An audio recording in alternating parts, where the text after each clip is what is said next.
welcome to the Practical NLP podcast with me, Andy Smith.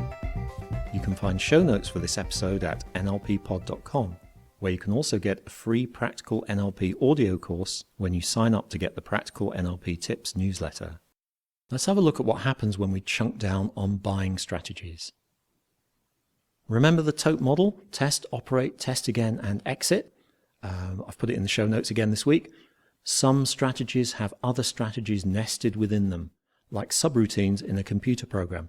So a step in the operate stage might involve calling up another strategy which might run round its own TOTE loop several times before it exits and returns to the main strategy. Part of the skill of strategy elicitation and utilization comes from knowing how to chunk strategies appropriately and what level of detail to go down to when you work with them. Let's look at the buying strategy as an example, since everyone buys things, and if you sell things for a living or even for fun, it's useful to know about. We can chunk the buying strategy down into 4 component strategies. The motivation strategy, which is how you become motivated to buy something. The decision strategy for investigating and selecting from the available options. The convincer strategy, which is how you know that this item is the right one to buy. And the reassurance strategy, which is how you know that you've made a good purchase so you don't suffer from buyer's remorse. We've already considered what makes a good motivation strategy. Let's have a look at some typical problems in decision strategies. One problem might be that there are not enough options to choose from. Sometimes people get locked into an exclusive or mindset, where they think that they have to choose between only 2 options, this or that, and they get so fixed on these 2 that they exclude all the other possible options. If they like one of the options, then you'd never get to hear about this one. People would only come to you for coaching or advice if they don't like either of the options, and they'll say they can't decide between them. Alternatively, they might keep generating options with no way to exit the strategy. Another problem might be in how they represent the options.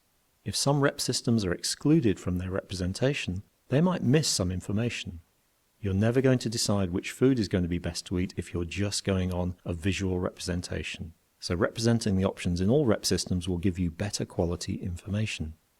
As we've already said, when you're comparing 2 or more options, visual representations are going to work best, because you can put 2 pictures next to each other and compare them. Another possibility is that the information the person needs is right there in front of them, but they're not going external, looking outside themselves, to get it. Or circumstances may have changed, but they're not revising their options to reflect that. Also, they may not have a representation of consequences, so they can't do an ecology check. The submodalities of their representations may not support this. So, for example, you're going to make better decisions about what to eat if the pictures in your strategy are moving rather than still, so you can see beyond the moment to what the consequences of eating something tempting but unhealthy might be. The final problem that shows up in decision strategies is in the area of evaluating the options. This could be to do with the person's criteria for selection, which comes from their values.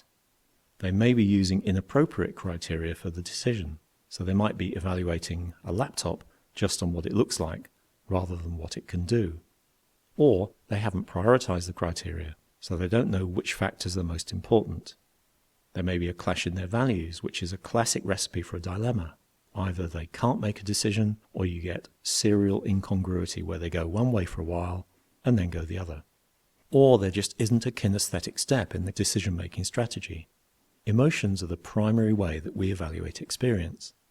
The kinesthetic step in a successful decision strategy is the one that tells you that you've got the right choice because you feel good about it. Or alternatively, that this is the time to stop evaluating features and benefits and just make a choice. You may remember from the emotional intelligence segment earlier on in these audios the story of Elliot, the corporate lawyer who lost the ability to feel and consequently couldn't make any decisions at all because ultimately nothing felt like it mattered. So these are some typical problems in decision-making strategies. The decision strategy is about choosing between different alternatives.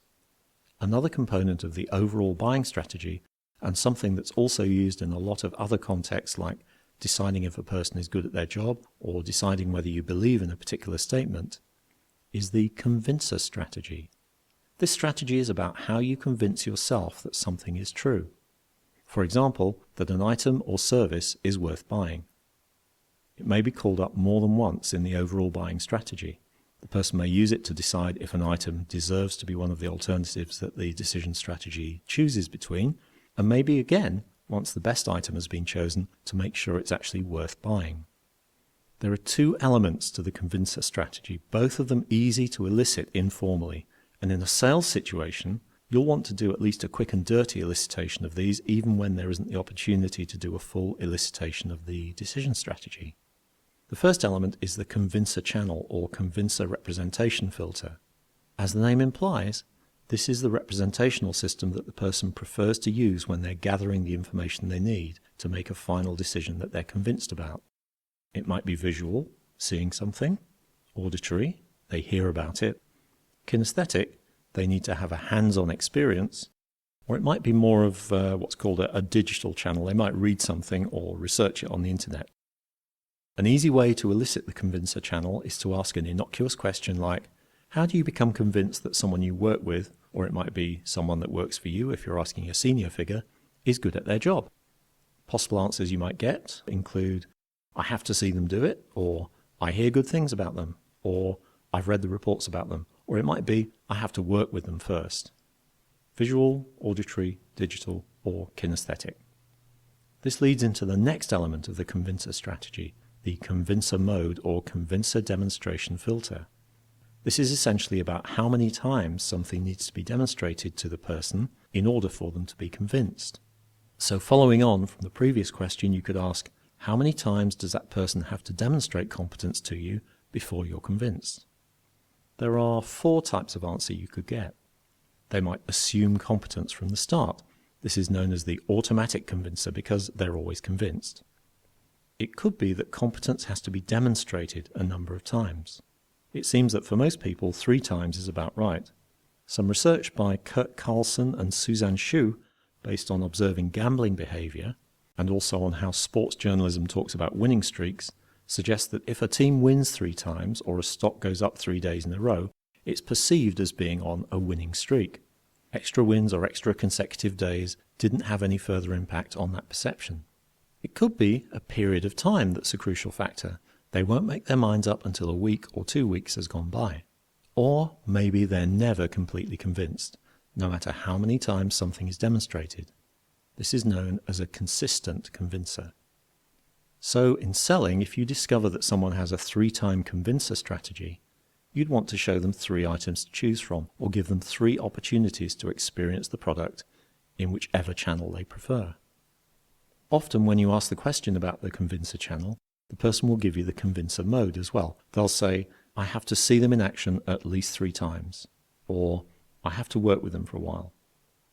The convincer mode also has a bearing on how you feel about yourself and how confident you are. Ask yourself, how do you know that you're good at something? That's it for this week's podcast. Next time we'll learn something that I know will be a life changer for some of you. The NLP spelling strategy. Remember to get your free practical NLP audio course by signing up for the newsletter at nlppod.com, where you can also buy back issues of the podcast and other great NLP knowledge products. See you next time.